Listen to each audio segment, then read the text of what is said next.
Please enjoy this uninterrupted episode brought to you by CourseDog. CourseDog is the intelligent academic operations platform unifying how higher ed manages scheduling, curriculum, catalog, assessment, and more. Built on a layer of actionable analytics and seamless integrations with every major SIS and LMS, CourseDog is where academic operations drive student success. To learn more, please go to coursedog.com. That's COURSEDOG.com. Hello, everyone, and welcome back to another episode of the Ed Up Experience podcast. I am your host today, Dr. Jody Blinko, joined by my co-host, Bridget Moran, Senior Content Manager at CourseDog, and we have our guest with us, Dr. Jesse Mason, Associate Vice Chancellor of Academic Affairs at Minnesota State. So welcome, everyone. Dr. Mason, tell us, let's just jump right in. Tell us more about you and your role in Minnesota State. Well, I don't even know where to begin, but I'll say that higher education has been a part of my life since I was a small child, especially being a first, what is it? I don't know, what do you call the first person to graduate from high school in your generation? After 5 generations of my family being more in the brick masonry. And then, of course, the first college graduate in my family. So I understand how higher ed could be transformative generationally, because now with me starting as the only person that has a college degree in my family to having 5 of my nieces and nephew, including my daughter, who are college graduates. So I'm definitely happy for that. And that's why I'm so passionate about higher education. And being in the Minnesota State system for almost 21 years has been one of the exciting parts of my journey to Associate Vice Chancellor. Some would say I've taken the traditional pathway from being a faculty at both community and university institutions, 4-year institutions, to being a dean and a provost, and now Associate Vice Chancellor for Academic Affairs for the Minnesota State system. During this exciting time in the changing dynamics of higher ed, which has really pushed us to provide better quality access and the wraparound services that lead our students to success. So I'm really quite excited about this conversation and the frame and the perspectives that I bring to higher education as someone who in this generation of my family is the only one in higher education, but also one who understands how community college is a great engine for a lot of students who come from my background, and how the university experience definitely implodes that and make it more better, and how do we make that more applied and match the values of society that our institutions provide. I love that. And I really love the personal aspect that you bring to that, Dr. Mason. I think that everyone always loves to hear that.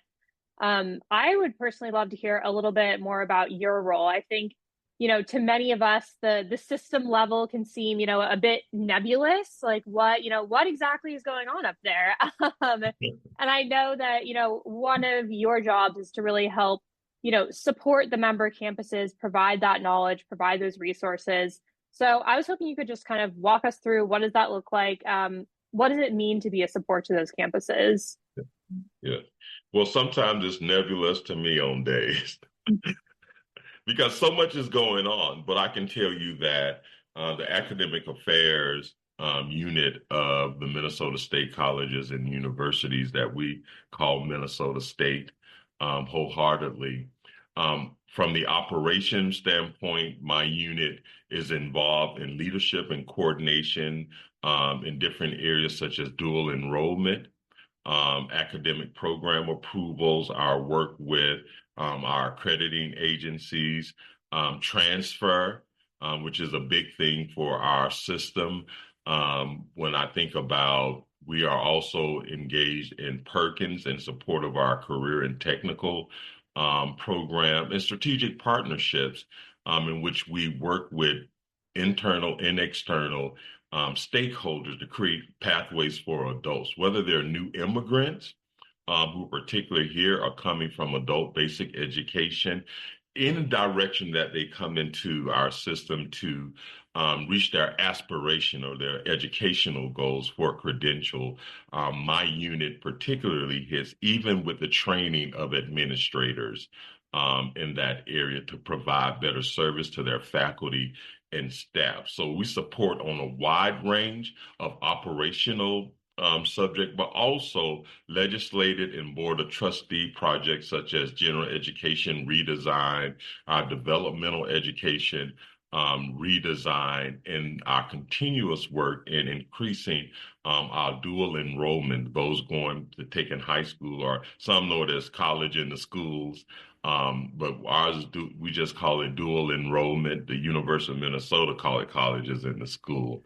So from post-secondary education to concurrent enrollment, where the actual teachers meet the credentials to teach the college courses in the classroom with mentorship from our faculty. So that's just a gist of some of the things that we particularly do. Sometimes it can be nebulous because in some ways we provide the leadership, and in other ways we coordinate to make sure that expectations and accountability or to ensure our students' success are apparent to the citizenry of Minnesota. So it sounds like there's definitely a lot going on in your world. And, I imagine working system level too, there's just that added layer of complexity of, you're working from those small community colleges all the way up to those large research institutions. And so I'm sure that was probably maybe a little bit of an adjustment for you when you first stepped into this role. So I would love to hear about, what's something that surprised you, when you came to this level where you're working with such a diverse array of institutions. Yes. Well, anytime you're working with a group of diverse stakeholders, it's always a little bit more complex. And coming from campuses, and I think one of the things that enhanced and prepared me for this role was I had worked on several different community college campuses, and I've worked in the private institution sector as well. So I came with some kind of knowledge of the experience of implementation at a local level and working with communities and working with local shared governance processes to a statewide. And so I had some understanding, plus with my experience in being in service at the system level on different councils and committees, prepared me for this job. But one of the things I was particularly surprised at, because when you have 33 colleges and universities in 54 different communities, of course, there are varying perspectives. But one thing that we align on is student success and the importance of not only getting them in the door, but what do we do with them when they come in the door, which excited me about the work in our Equity 2030 and the academic and student affairs framework around guided learning pathways, which is really for our students to create pathways, holistic pathways, not just the academic curriculum standards that you have to meet, but what are the support services that support students during their matriculation and that add to their experiences and prepare them for the workforce. And that has been an alignment across all of our institutions in the work that we do. But the complexity is also providing that flexibility to uniquely serve the communities that you're in, but also making sure that the standards are replicated or replicatable, and that are meeting the needs of the state. And I'm really glad you brought that up, particularly thinking about that Equity 2030 plan and those pathways.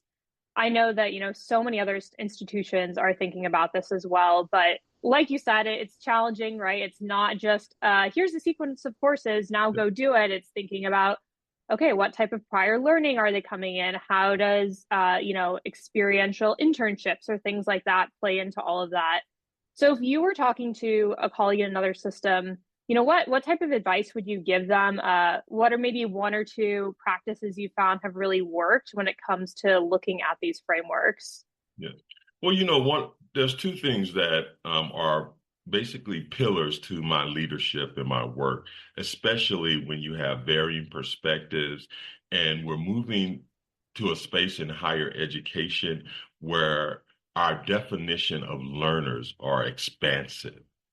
As you just said, they come to us from many different ways to enter into our system of education, whether it's through an eligible trainer that's outside of the education network, and how do we recognize that learning to the more traditional students who come in through high school, but already have 3 or 4 different transcripts because they've taken college level courses during high school.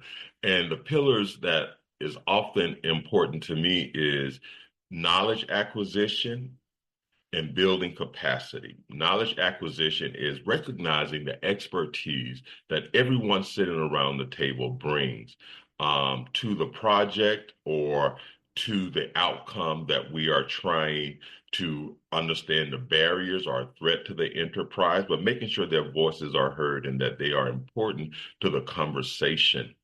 The second one is creating a shared vision. Even though there's multiple perspectives, we can create a shared vision about how we want to get there, but offering the flexibility to be able to get there through the unique services we provide. Because with 54 communities, they have varying different levels of opportunities, varying different levels of needs. And that's what I love about the Minnesota state system. We just not only take education serious, but making sure that education and what we offer truly is serving and progressing the communities that we are in, that we're not just in there to take from or just to recruit from, that we're giving back. And what we're giving back is a workforce that will lead to increased revenue and infrastructure for those states and the communities that will make them much more viable for new citizens who come in or new companies who may want to come in into our states, and knowing that they have an educated workforce that they can choose from and that they have institutions that are willing to work with them and create those pathways at varying levels for their workers. I'm really glad you brought up that community engagement piece, as I know that that's something more and more institutions are thinking about. And, of course, I think there's that workforce alignment piece that you mentioned, making sure that we're serving employer needs. But I'm curious, what other types of community organizations are you working with to make sure that you're really finding that alignment there? Well, each of our institutions have different work groups or committees or advisories on their campuses, whether it be in our career and technical program that align community leaders and corporate and business leaders that help them define the curriculum and the experiences that students particularly need, to other nonprofit groups that may serve as cultural identifying group or affinity groups. Because as you can imagine, as a population, even in Minnesota, change in different areas, we're seeing an influx of different cultural and ethnic groups coming from a number of different places. And how do we uniquely serve them? And how do we prepare ourselves to serve them? And that's only through engagement of the community and what the community needs. That's why it's so important that we not only serve our community through the credits we offer, but the non-credit opportunities, but also bringing the community together to understand each other. And that is the work that we've definitely engaged in, because we can't have full wraparound and support services that does not meet the needs of the students or the communities that they represent. For example, for me, I come from a generation that was more collectivistic more than individualistic. So my success was seen as success for the whole community or for the whole family. So that means, just like a lot of our Latino students, the family and the parents are involved in the decisions that you make, where you go to college, what your major is, what kind of support that you particularly have to students who are entering our system through from the foster system, which that's one of my passionate area. How do we help them transition and provide the support for them? That's why it's much more than just the curriculum that we offer, but that relationship with the community, but also creating space within the institution where students can identify themselves culturally and identify themselves from an individualistic standpoint, that their uniqueness, but also the cultural capital that they bring to our campuses that enhance the experience of their fellow students and the faculty and staff. Bridget, if you don't mind, I'd like to jump in here with a quick follow-up question. Dr. Mason, I love what you're sharing about the pillars and the partnership with the community and the student support services. And I think folks who are listening to this call, understand, the spirit behind that. And I think institutions probably maybe believe that they're doing that as well, or have their own version of that. But from what I usually see on the consulting side is there's this vision or pure intention behind doing that, but sometimes there's a disconnect in that actually happening, because tactically, it's not easy to necessarily create those partnerships in the community. And as you said, create space in the institution for students to be able to identify themselves and take advantage of those support services. So can you talk about how that is done in the day-to-day, and maybe provide some best practices of what you've learned along the way of, we wanted this to happen, but we struggled getting it here, and then we learned, and then we implemented, and now it's actually living out the vision and the dream that we talk about it doing. I hope that question made sense. It was really it makes sense. Yeah, it makes sense as a person who went into their doctoral program, because I was more interested in not only just the theoretical side of how do we apply it and how do we build capacity around that. And so again, I am proud of the institutions that I've worked for, is that when I talk about building capacity, I'm not simply talking about building capacity among employees, faculty, or staff. I am talking about building capacity among the students in the community. That means consistent and appropriate engagement. Because I don't think we can make decisions just because we're experts in the field, or so-called experts in the field, that we can make top-down vision statement without including the community and including our students. So, for example, when any of our institutions, and many of our institutions who engage in doing strategizing and doing strategic planning, they're always the best practice of including students. And I'm so proud that in Minnesota, just like some other states, that we have a student leadership that is affirmed by the state legislator, that they speak on behalf of students. But we also have a process within the state system at our colleges and universities that we engage our students, especially those students who are underserved. Traditionally by higher ed, an engagement in what those strategic priorities mean and what those interventions may necessarily mean. We can look at the best practice work and the research that's been done, but until you hear from those students who are impacted, or those communities who are impacted in those interventions, then we're not doing anything but creating aspiration that may or may not be implemented. So we simply follow this process of, simplification. Where do the community and individuals see each other? Then we vet those things to the community and to our students, whether it's through student senate or through student governance. At the system level, we present outcomes and want their experience.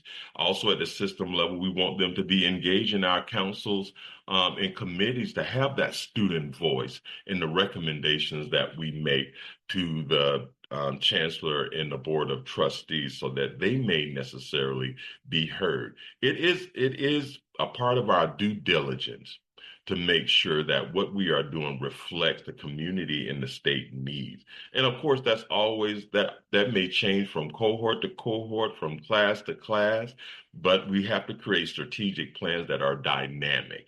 And we have to have the courage to say that we need to change this or modify this in order to meet the needs of our students, because from my experience, the community is more responsive when they're engaged, and we're willing to hear their voices and modify the things that we do and how we do them, even though sometimes it may be a little bit more time consuming than the community would want.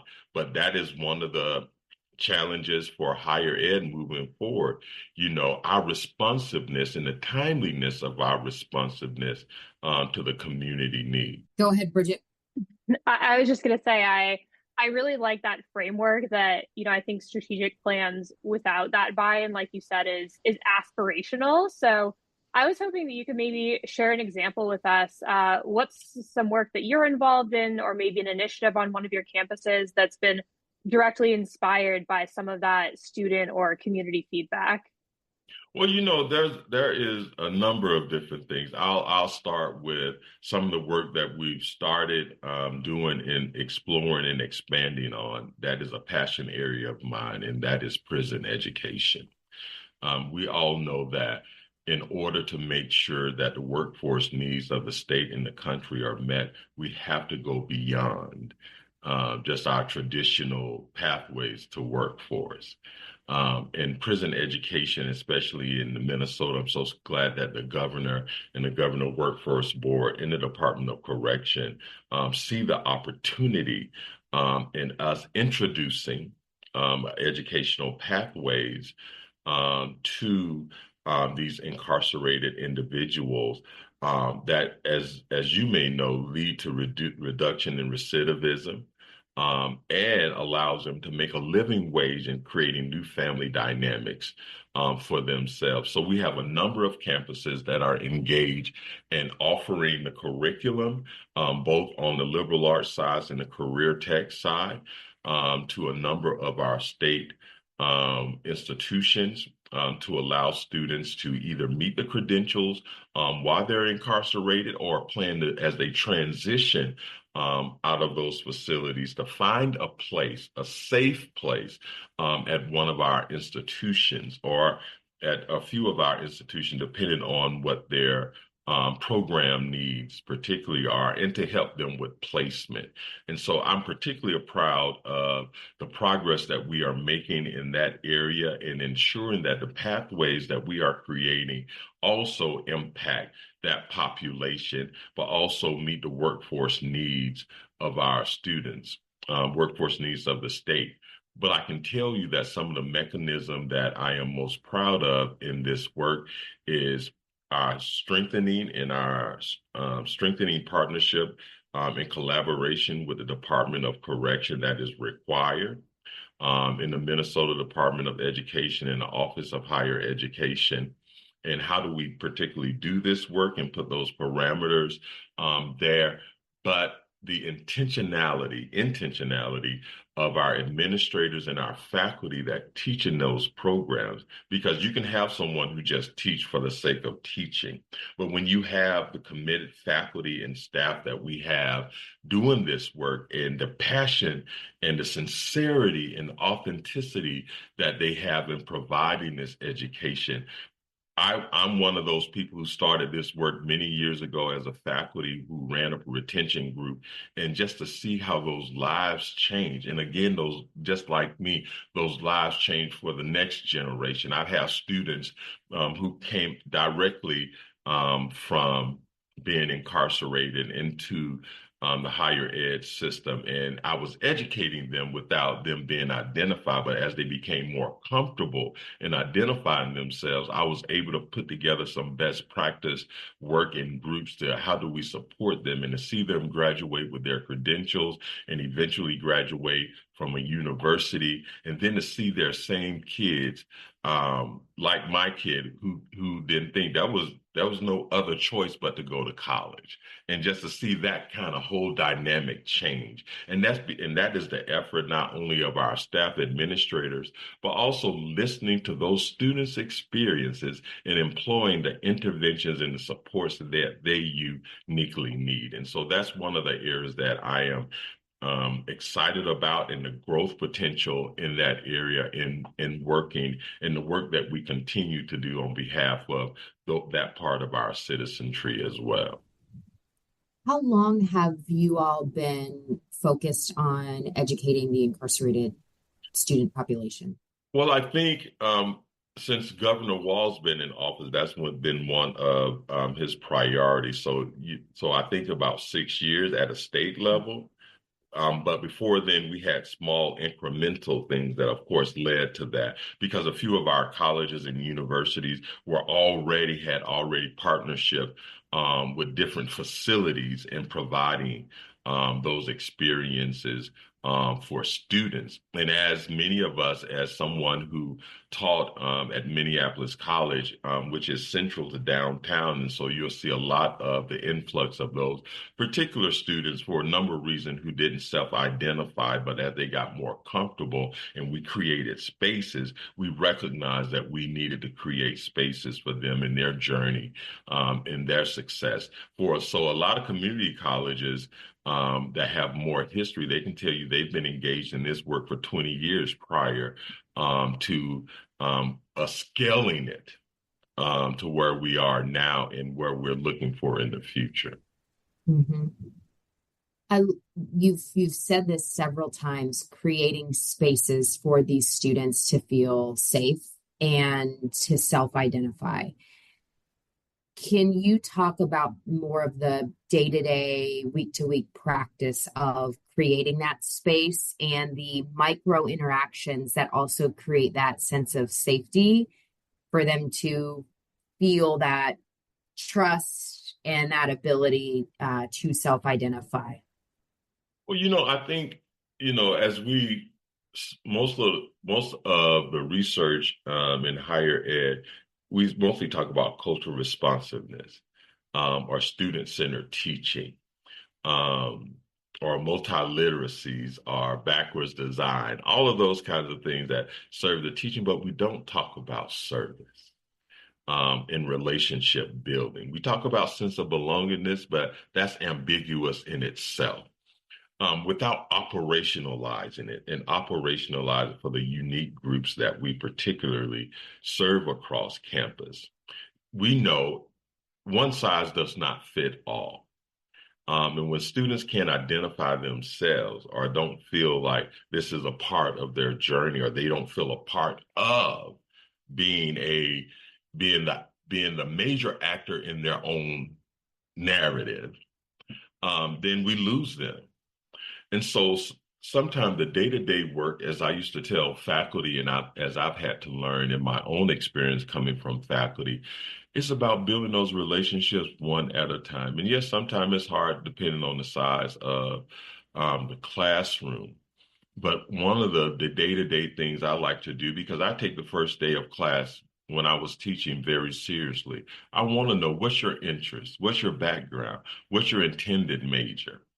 Because I want to use those in the examples in my own pedagogy when I teach. If you're a business major in my intro to psych, I want you to see yourself there. If you are an Asian individual I want to talk about Asian psychologists and the impact that they've particularly made, and so for me, it starts from this kind of this, as you said, the micro and the macro levels, and engaging these student group. But also, one of the things that I see in Minnesota, some of the best practices, is engaging a broad group of students in reference to the student senate even being representative of the diversity that is particularly on campus. And that diversity can be in perspective, income level, first gen, and all of those things. And sometimes we don't necessarily plan for that, but that's the great thing is when you create an inclusive environment where everyone feels that they have a voice. It leads to that diversity of perspective. And when administrators acknowledge that we need those perspectives from the students, and the students see whether they can make an impact on our policies and our practices every day, they're more engaged. And if they're more engaged, the community is more engaged, which allow us to develop strategic plans, develop practices, and to be responsive in more immediate ways, rather than having circular conversations that never get anywhere. And so those are kind of the day-to-day things. And so at the system office, those things kind of matriculate up from our conversations that we have with our academic deans, our presidents, our provosts, and the direction that we're going in. How do we plan for different projects that the legislation may give us? Do we have the student support? And how do we engage students, even at the system level, to allow these things to be a success? So even if we are looking at like the teacher pipeline, and we know that we need K-12 teachers at every different levels, how do we work with them? How do we advocate with the legislation and communities to help? Because some of our most vulnerable students have to quit their jobs to do the teach-ins that they necessarily have to do. And I was so proud that we played a small part in doing a stipend pilot in the state for our teacher preparation program for those students to be able, if they have to quit their job, that they know that they'll be taken care of during their last semester to meet their teaching credentials.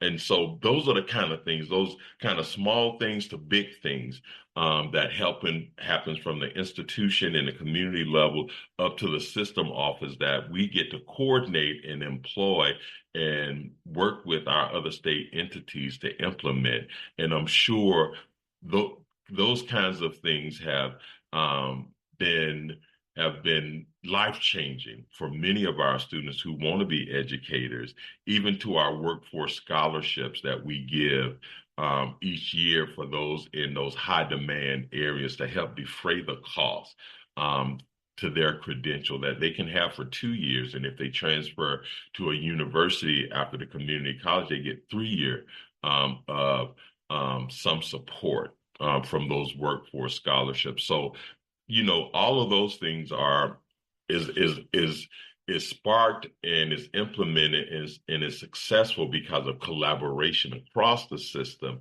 at all the different levels than us at the system level saying you have to do this. Bridget, I want to make one comment and then the show is yours.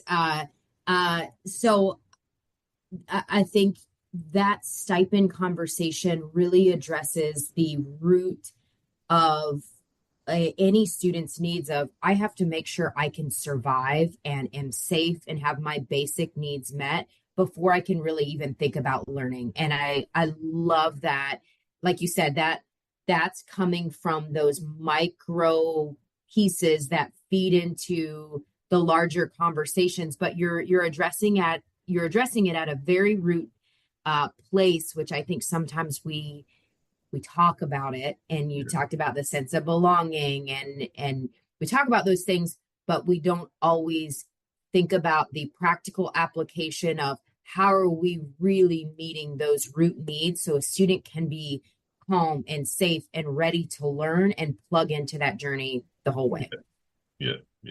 And I think the idea that we miss out on sometimes, especially for those on the academic side, is not only those basic needs, but the importance of the co-curricular and the extracurricular in the student experience. And as we help them hone their own leadership capabilities, because not only are we just doing people who educating individuals who will go out into the workforce and entry-level position, we're educating leaders, present leaders, in a number of different ways. And how do we engage them in a flexible experience to gain those other competencies that will allow them not only to be competitive, but to meet the expectation of being a citizen of the state and a citizen of the United States, and allow us to progress and continue and continue to be one of the best providers of education throughout the world. Dr. Mason, something I've been thinking about throughout this whole conversation is, we've been talking about pathways, students coming to us from different experiences. And, we know that for some students, that might mean looking at those non-degree credentials, which I know is increasingly becoming part of the conversation. So I would love to hear about how M-State is thinking about that at the system level. I think there are so many different definitions out there of, what does it mean to be a non-degree credential? So, at the system level, how are you thinking about that to make sure that, students and employers throughout Minnesota are kind of on the same page for what exactly that looks like? I'm glad you brought that up, Bridget, because one of the things, again, coming from the micro level to the system level, this year, what we've engaged in, and we have a work group who will soon be bringing recommendations around micro-credentialing and badging, which would also allow us to have a further conversation and hopefully implementation around what does non-credit to credit necessarily mean. We already have a network, or what we call the Credit for Prior Learning Network, in which we have more than 20 of our 33 colleges that are participating in right now, because we want to recognize the learning that students have before they come, whether it's through the military or other training providers. How do we necessarily facilitate that? And so we've just entered into this space. I like to say we've entered into this space kind of selfishly because we're learning from other states and other places what mistakes they've made and don't want to. But we also want to make sure that there's some standardization to it and that there's some efficiency and ease at which students from the non-credit side can come in and can complete that credential if they don't have. But also, this work also fits into not only the credit for prior learning work that we've been engaged in for a number of years, but it also reinforces the state idea of what we call stackable credentials. As you may know from the higher ed landscape, we probably have more part-time students now than we've ever had historically. And how do we help those students? Because many of them have to go part-time because they have families to take care of. But how do we create those micro-credentials or those non-credit to credit in a way that's stackable, that they meet some kind of credential during their matriculation that will allow them to make living wage now by finishing their credentials, by finishing whatever aspiration or education credentials that they particularly want. So we've just engaged in that, and I'm so proud of what the group has been able to recommend so far. It's not finalized as of yet, but I'm so glad that the shared governance process have led to not only building capacity around this, but how do we work with other state entities such as the Office of Higher Ed, who are working on like credentials or values in reference to what do those, and that can be on the non-credit side, but how do we translate that to credit so students can get that, either that certificate or that associate's or that bachelor's degree. That will allow them to understand, here's where I am, here's where I need to go, I know where to get the support that I need, and I know how to get there. And so all of those things come into work. And so I'm so excited about us being engaged in this work and moving, even though we have some other programs that's already doing micro-credentialing and badging, but to make it scalable system-wide is going to be life-changing for our institutions, not just from serving the citizenry better, but as a strategic enrollment management in reference to creating, once again, those easy pathways so that students have an idea. It doesn't have to stop here. You don't have to be a worker. You can be a supervisor, or you can move up to management and all. And this is the pathway to do that. And these are the competencies that you will acquire along this journey that you can talk about even now as you do your resumes and interviews for jobs.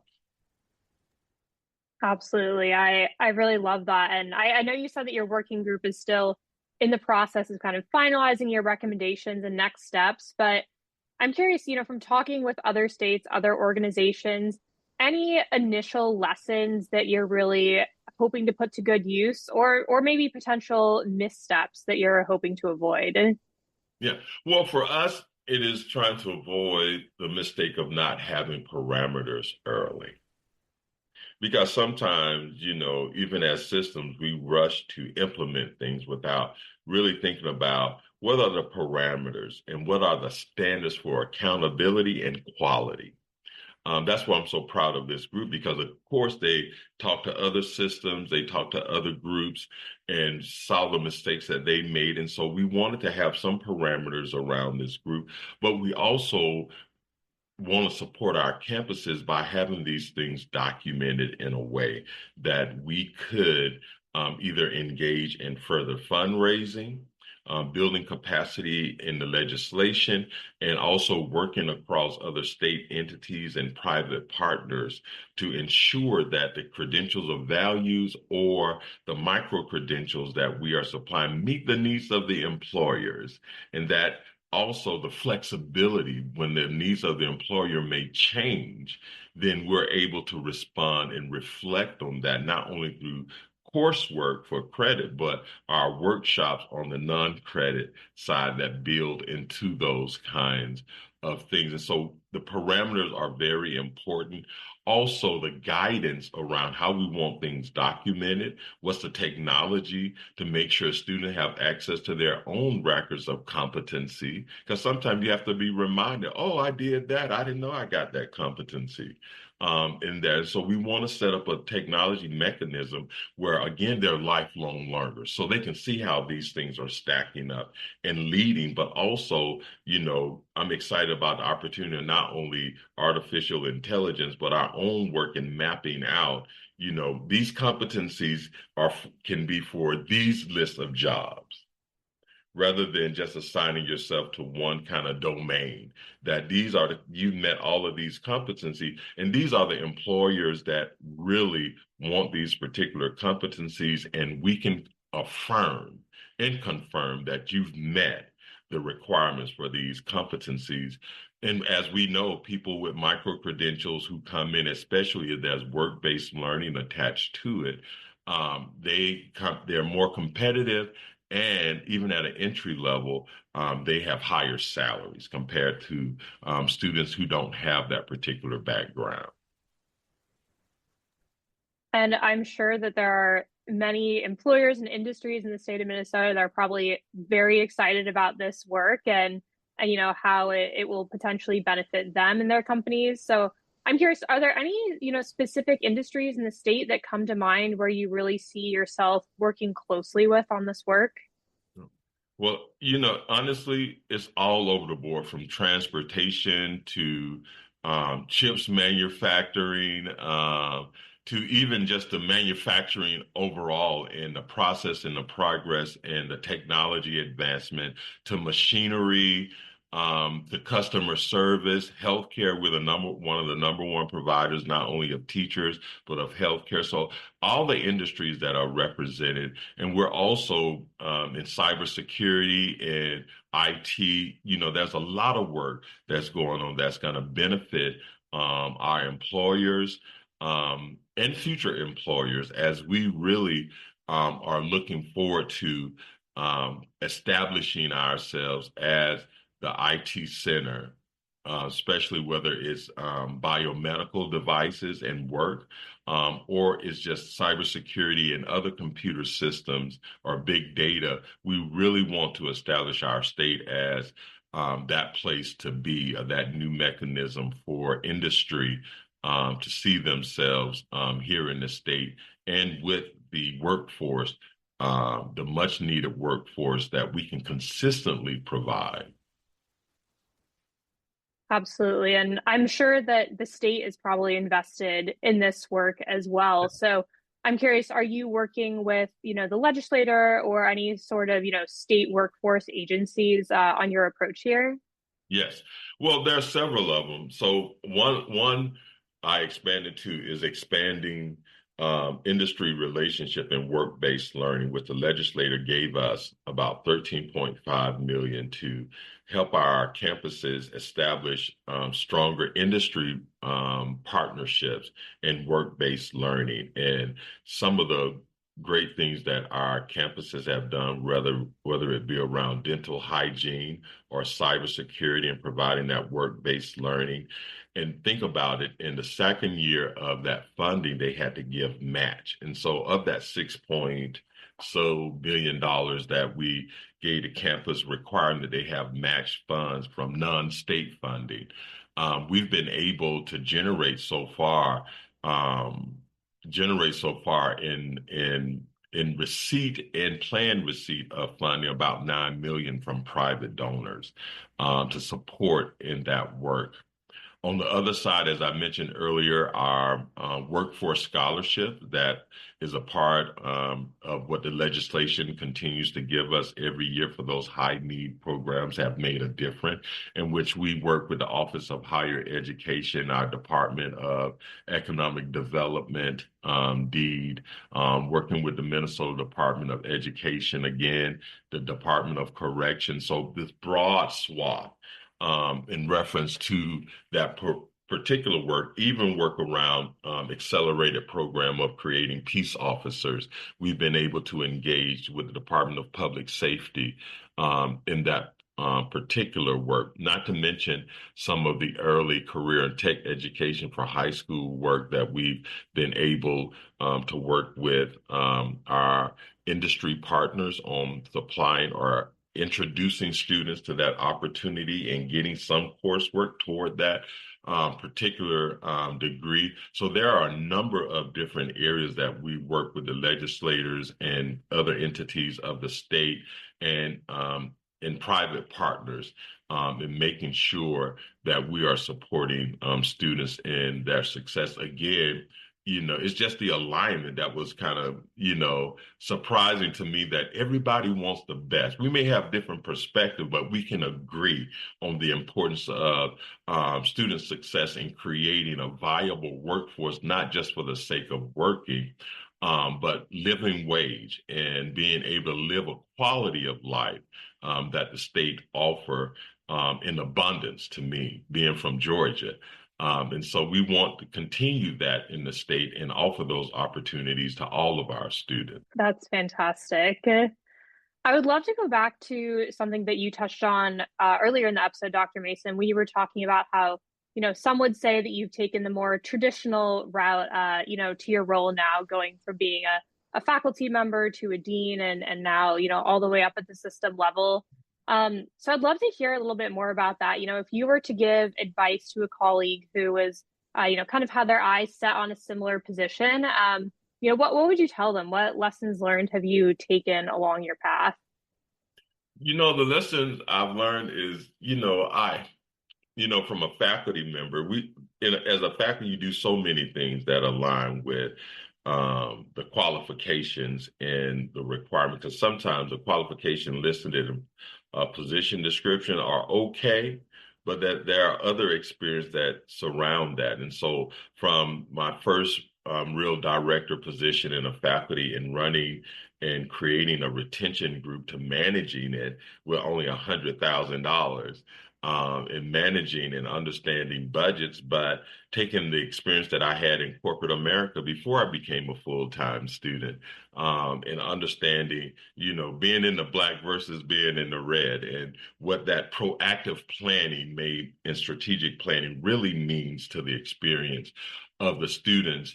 And for me, taking those roles from faculty to department chair to dean and provost was for me, because what I wanted to do is understand the people that I'll be serving and what they are experiencing as the ground and the implementers of the work that has to be done, and the meaning of that success. And so now I'm in a position where I call them partners. They are my partners because my success is totally dependent on their success in the work that they particularly do.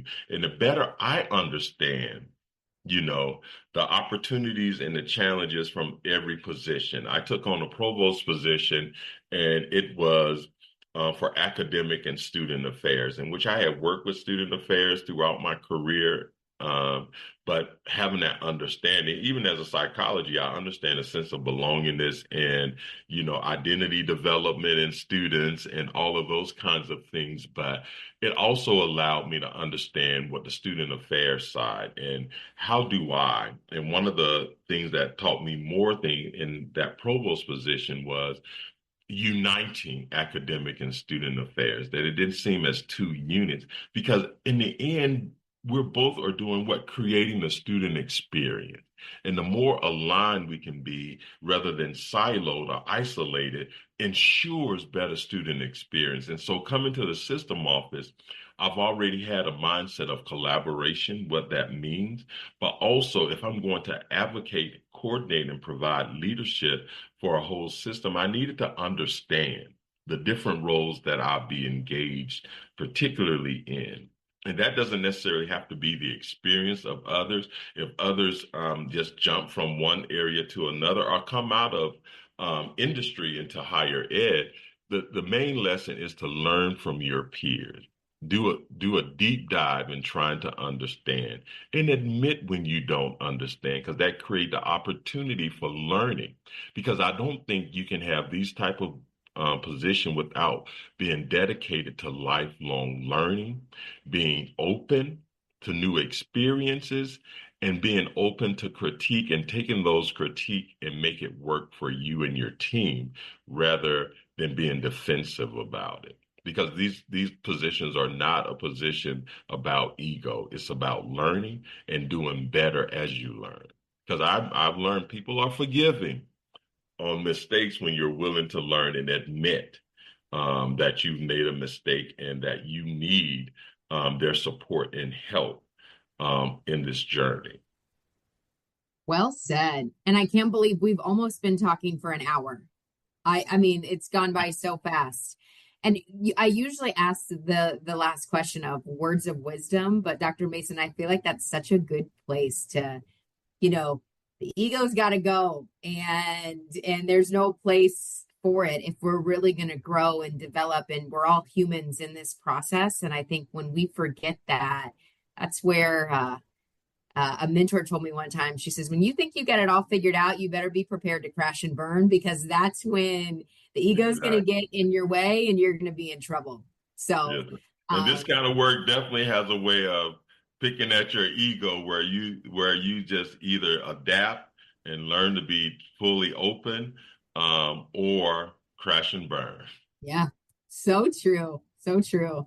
Well, before I close this out, I would love, Bridget, I'm going to put you on the spot here for a moment. If you could tell us a little bit about Course Dog, for those folks listening, just give us an overview, and then I'll do our outro and bring us home. Sure, absolutely. I would love to do that. I'll try to keep it nice and short and sweet for everyone. But CourseDog is the academic operations platform. So the way we like to think about it is helping institutions kind of manage all of the processes that go into delivering the academic experience. So whether that's, creating your course schedule, managing the catalog, those curriculum changes, the syllabi, all of that's good stuff, making sure that you're able to do that easily in one place to really help you save time, but also better serve your students. So yeah, that's a little bit about us. You did a great job on that in a short amount of time. So thank you, Bridget, again, for being my co-host today. Everybody, Bridget Moran, Senior Content Manager at CourseDog. And thank you, Dr. Jesse Mason, for being our guest today, Associate Vice Chancellor of Academic Affairs at Minnesota State. Thank you all for listening today to this episode of the Ed Up Experience podcast, where we make education your business. You've just been Ed Up. Thank you for listening to this uninterrupted episode brought to you by CourseDog. CourseDog is the intelligent academic operations platform unifying how higher ed manages scheduling, curriculum, catalog, assessment, and more. Built on a layer of actionable analytics and seamless integrations with every major SIS and LMS. CourseDog is where academic operations drive student success. To learn more, please go to coursedog.com. That's COURSEDOG.com.